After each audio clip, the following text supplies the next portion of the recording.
Port workers from Maine to Texas set to strike when the clock strikes midnight tonight. This all happening over a pay dispute. The International Longshoremen's Association, they're demanding a 77% pay raise increase over 6 years. They want more guarantees their industry is not going to be upended by the addition of automation.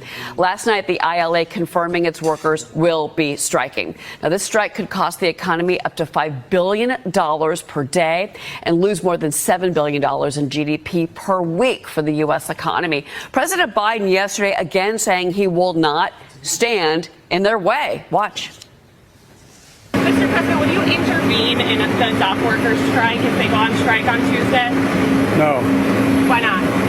Because it's collective bargaining. I don't believe in Taft-Hartley.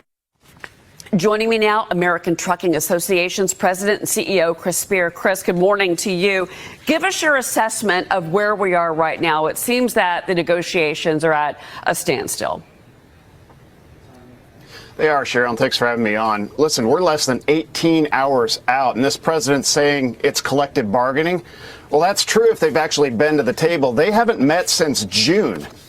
I mean, where is the leadership here? We've got Southeast United States, half of North Carolina, parts of Georgia, Southern Virginia that are underwater or under mud digging out. These people need help.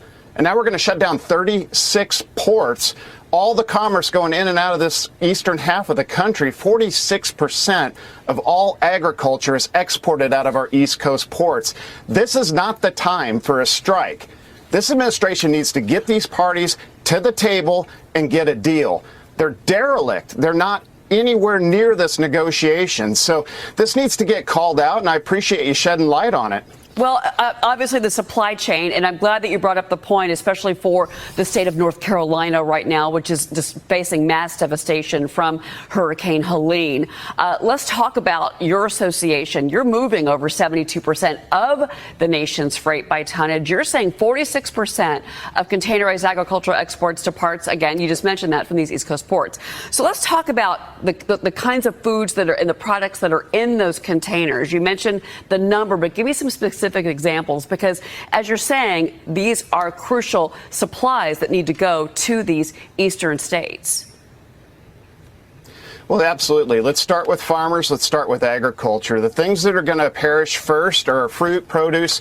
You know, we've got meat, poultry. We've got everything from soybeans to cotton.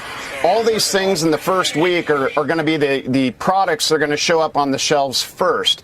As you go second week, third week, fourth week out, you're looking at things that are going to show up on the shelves at Christmas time. So this is not, the sequence you want going into an election. This is really a disaster in the making. And literally, we're less than 18 hours out, and these parties have not talked for 3